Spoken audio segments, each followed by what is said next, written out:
Eu quero saudar a todos os nossos irmãos com a paz do Senhor. Nós estamos mais uma vez no Momento da Doutrina, logo depois da vinheta.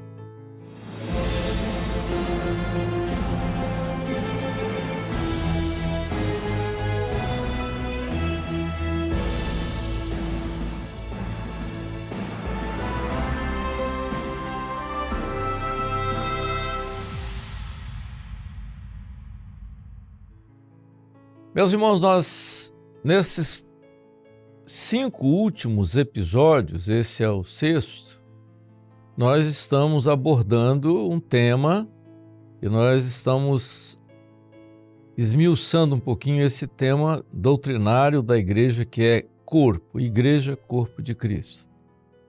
Hoje nós vamos abordar já a parte mais explícita da doutrina, usando agora aquilo que o apóstolo Paulo fala. Porque nas cartas de Paulo, há 3 cartas onde ele dá bastante ênfase à doutrina de corpo. São elas: a carta aos Coríntios, a carta aos Romanos e a carta aos Efésios. Nós hoje vamos começar a falar sobre a carta aos Coríntios. Inicialmente, nós vamos entender essa comunidade que estava em Corinto. O que era essa comunidade? De onde veio essa igreja? Esse povo aí. Paulo morou em Corinto, que é uma cidade grega. Na época era a 2ª maior cidade da Grécia, só perdia para a capital, que era Atenas. Eles chamavam de cidade-estado, não é? Tinha Atenas, tinha Corinto, tinha Esparta e tinha Tebas. Mas a cidade de Corinto era a 2ª em importância. Paulo escreve nessa carta abordando alguns temas importantes, até porque a ênfase, a origem da igreja é uma igreja grega, não é? O povo, Corinto é uma cidade grega. Esse povo de onde vinha esse povo? Qual era a tradição religiosa antes da conversão? Paganismo. Os gregos eram pagãos. Era o politeísmo, a superstição. Tanto que quando Paulo escreve no capítulo 12 dessa primeira carta aos Coríntios, começa a falar sobre dons, ele diz: vós éreis gentios, claro, eles não são judeus, levados a ídolos mudos por causa da religião de onde eles vieram. Aí ele começa a falar sobre os dons espirituais. A carta aos Coríntios, ela tem uma importância doutrinária muito grande e até por alguns foi considerada a carta poética do Novo Testamento, quando Paulo faz certas colocações poéticas dentro dessa carta, principalmente no capítulo 13, quando ele começa a descrever o amor, e que muita gente levou esse tema para um lado puramente racional e é muito mais profundo do que a princípio parece ser. Nessa carta, Paulo ele é extremamente enfático sobre a doutrina de corpo. É claro que ele agora já tem bastante conhecimento, ele morou 1 ano e meio em Corinto, onde ele cria essa comunidade, onde Deus o usa para essa comunidade, surgir essa comunidade, a igreja ali em Corinto. E ele começa essa carta dizendo algumas coisas que são importantes para nós entendermos o que ele fala sobre corpo nessa carta. Ele começa logo no início da carta, ele começa fazendo menção daquilo que era a experiência da igreja e que, na verdade, tinha sido a experiência dele.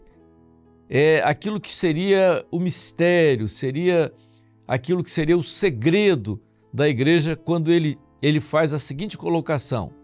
Parecia até que era uma colocação filosófica. Aquilo que o olho não viu, o ouvido não ouviu, não passou pelo coração do homem. Então ele faz uma colocação mostrando que o que ele queria mostrar para a igreja, uma igreja que tinha vindo de uma tradição religiosa pagã, ou seja, idólatra. Então ele começa a mostrar a necessidade que a igreja tinha de entender aquilo que transcende, ou seja, aquilo que vai além da razão, o que o olho não viu, o ouvido não ouviu, não passou pelo coração do homem. Então ele começa a colocar, fazer uma colocação para transcender, para mostrar que tudo isso dependia de uma operação do Espírito Santo. E ele fala isso com muita clareza na carta aos Coríntios. Ele começa a desenvolver a carta e chega no capítulo 12, ele mostra um fato que ele observa na igreja onde ele frequentou, ele foi membro da igreja de Antioquia. Então ele observa a igreja e percebe a forma como o Espírito Santo operava na igreja.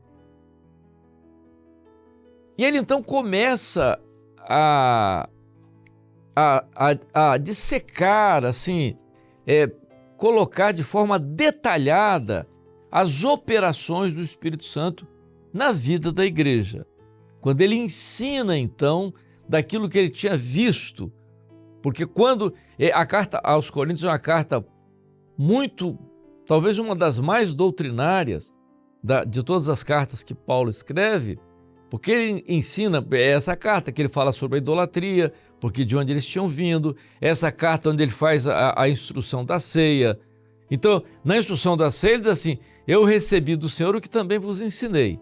Então ele mostra a ceia se reportando ao novo pacto que Jesus faz na mudança, né, na Páscoa para ser, quando surge ali o novo pacto. Então, o que acontece no capítulo 12? Ele diz, no capítulo 12, que o Espírito Santo operava de várias maneiras na vida da igreja. E ele observa essa forma do Espírito Santo operar e começa então a separar cada forma de operar. E ele então chama a atenção no capítulo 12 para 9 formas que ele evidencia como as formas principais. O Espírito Santo podia outras operações, como ele cita, mas essas 9 que ele chama no texto original de carisma. A palavra caris significa graça. Carisma é o que provém da graça. Então ele cita essas 9 operações como 9 formas do Espírito Santo operar na igreja. Todos, né? Os irmãos já conhecem muito bem, os irmãos que leem a Bíblia, que conhecem a primeira carta, o capítulo 12, quando fala dos 9 dons espirituais. Ele começa dizendo uma coisa interessante. Ele diz assim, ninguém diz que Jesus é Senhor senão pelo Espírito Santo. Ninguém diz. Por que ele está dizendo isso? Ninguém diz que Jesus é Senhor senão pelo Espírito Santo. Ele está dizendo que quando você diz que Jesus é Senhor, você se coloca na condição de servo. Qual a condição de servo? Você faz aquilo que ele revela, aquilo que o Espírito Santo revela. Porque ele diz depois que a igreja é corpo, mas o cabeça é Cristo. Então, para que você seja servo e para que Jesus seja seu Senhor, é necessário que o Espírito Santo se manifeste dirigindo a sua vida. Isso está claro. Então, ninguém pelo Espírito diz que Jesus é anátema. Por que ele diz que ninguém fala pelo Espírito Santo que Jesus é anátema? A palavra anátema significa maldição. O que seria maldição? Seria negar aquilo que Jesus falou, ou seja, uma doutrina que iria contra a tudo aquilo que Jesus ensinou. Então, logo no início, né, do capítulo, logo a partir do verso 12, ele começa então a mostrar. Então ele fala sobre 9 operações do Espírito Santo. Quando ele cita as 9 operações do Espírito Santo, mostrando a necessidade da igreja, mostrando como a igreja funciona, em seguida, no mesmo capítulo, Paulo chama a igreja de corpo. O que Paulo está mostrando agora, de forma clara, nós vimos até aqui que o Novo Testamento vem falando da operação do Espírito Santo no corpo. A operação do Espírito Santo no Velho Testamento era individual, era particular. Mas a operação do Espírito Santo na vida da igreja, desde a profecia de Joel, mostrando que era sobre toda a igreja, toda a carne ali era toda a igreja. Então, isso dava a ideia de conjunto, uma unidade, uma formação. Então, isso nós falamos o tempo todo sobre isso. Agora não, agora ele está falando claramente, quando ele usa quando ele faz esse ensino, essa colocação dos dons espirituais, e ele mostra os dons espirituais funcionando dentro da igreja.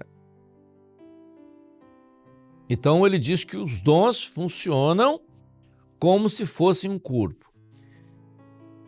Se você pensar em corpo, então o que é corpo? O corpo, ele é um conjunto de membros, ele é um conjunto de estruturas, ele é um conjunto de partes que funcionam de maneira harmoniosa, né, de maneira disciplinada, como nós já falamos, para manter o corpo vivo. Então, isso é corpo. Paulo está usando a figura do corpo humano para mostrar o funcionamento da igreja. Não é uma coisa isolada. Não é um membro isolado, não é alguém, não é uma liderança isolada. Cada um tem uma função.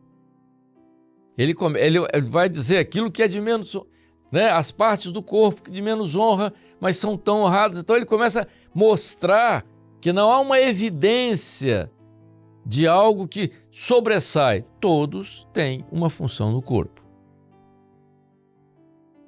Isso talvez, sem dúvida, foi o grande objetivo de Paulo escrever à igreja de Corinto, que era uma igreja que tinha problemas. O capítulo 1 mostra as divisões que eles tinham, né? Eu sou de Paulo, sou de Apolo, e aquela coisa toda, aquela divisão que havia entre eles. Então ele começa a mostrar que não podia ter isso. Nem eu sou de Paulo, nem sou de Apolo. Então essas divisões não podiam, porque eles tinham que estar integrados. E quando ele descreve, então, essa operação, ele descreve que essa operação é integrada. Por exemplo, às vezes as pessoas perguntam, é natural, o crente às vezes pergunta, por que o dom espiritual às vezes não é claro? Ele não vem com toda a clareza. Por exemplo, no dom de ciências, né? Nós sabemos o dom de ciências, ele se mostra através de 3 aspectos.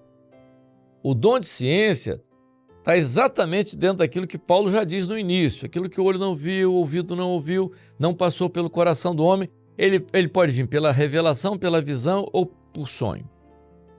Mas nem toda visão que se tem dentro da igreja, ela é clara. Mas por que o Espírito Santo faz isso? Porque às vezes o dom espiritual não vem já com toda a mensagem clara. É porque o Espírito Santo quis que fosse assim, para que não houvesse nenhuma alguém sobressaindo. Porque isso é um perigo. O Senhor não dá glória ao homem. Já pensou se o homem tivesse todos os dons? E não tem. Ninguém tem os 9 dons. Os 9 dons existem na igreja. Um profetiza, os outros julguem. Isso é corpo. Então a visão às vezes não é clara. Então você tem uma visão, mostra uma situação, ninguém entendeu nada, mas quando você conta a visão, o Espírito Santo usa um outro irmão para interpretar o dom. Porque a interpretação do dom, às vezes a gente usa a palavra discernimento e não é a palavra aplicada, porque nos 9 dons espirituais, discernimento de espíritos, que é o 7º dom, é a capacidade que a igreja como corpo tem de discernir o que é do que não é do Senhor. Isso é corpo também. Eu me lembro de uma experiência, nós tivemos um seminário na Holanda e um pastor de uma grande igreja lá na cidade de Eindhoven disse para mim o seguinte: eu creio nos dons espirituais, mas eu não deixo que aconteça na minha igreja. Eu perguntei por quê? Porque ele disse, porque eu não sei quando é que é e quando é que não é. Então, para evitar qualquer tipo de problema, eu prefiro não ter. E eu disse, pastor, o senhor já imaginou se Jesus não discernisse o que aconteceu com Pedro? A primeira, tu és o Cristo, filho do Deus vivo. Jesus disse, você teve revelação. A segunda, o senhor não deve ir para Jerusalém, que eles vão prender o senhor lá. E Jesus repreende Pedro. Então, nesse momento aqui, Pedro teve revelação e aqui, não. Quem discerniu? Jesus. A igreja, quando Jesus parte e o Espírito Santo vem sobre a igreja é corpo, ela tem a obrigação de discernir o que é do que não é. É por isso que os dons espirituais mostrados por Paulo no capítulo 12 caem na sequência em corpo. Por quê? Porque você tem os dons espirituais que acontecem na igreja, primeiro, tem o 7º dom, é ou não é do Espírito Santo. Isso é corpo. O corpo é que vai discernir. Aquele texto que já diz na Bíblia, uns profetizem e outros julguem. Está na palavra. Então o discernimento de espíritos é no corpo. O que você pode usar para discernir é um tema que nós vamos falar lá na frente em outro momento. Mas vamos antecipar aqui para os irmãos. Nós usamos a palavra ajuda. Por quê? Porque na carta aos Hebreus diz que, capítulo 4, verso 12, a palavra é viva e eficaz, apta para discernir, separar, não é? Alma e espírito. O que é alma? Alma, os gregos achavam que é aquilo que era do homem. Razão, espírito é aquilo que vem de Deus. Então a palavra pode fazer isso, a palavra viva, não é? Quando você abre e o Espírito Santo fala, você pode usar isso, te ajuda no discernimento, mas a igreja como corpo, ela vai discernir. É e não é. Mas não basta você discernir, dizer é e não é, porque às vezes você tem o dom que é, mas ele não ficou claro. Aí onde que entra? Entra a sabedoria, que é o primeiro dom. A sabedoria é a interpretação do dom. Discernimento de espíritos é o 7º, e o primeiro é a interpretação. Então você une, é do Espírito Santo, é do Espírito Santo. Então o que o senhor está mostrando nesse dom? Está mostrando isso, isso, isso. Eu tive o dom, não entendi, mas o irmão ali veio com a interpretação do dom no corpo. Eu peguei aquele dom e transformei aquilo numa mensagem, por quê? Porque o corpo é corpo de Cristo. Então ele ali expõe a toda aquela operação com clareza, porque é assim que funciona a igreja. E é isso que Paulo ensina na carta aos Coríntios. Outro fator muito importante nessa carta de Paulo aos Coríntios, na ênfase a corpo, é o seguinte: ele quer mostrar a igreja funcionando de uma maneira totalmente integrada, porque isso é importante porque ele fala que aquilo que Deus quer fazer na igreja não gera confusão. As coisas são muito claras. Às vezes Deus quer fazer uma operação. Você não entende por que daquilo.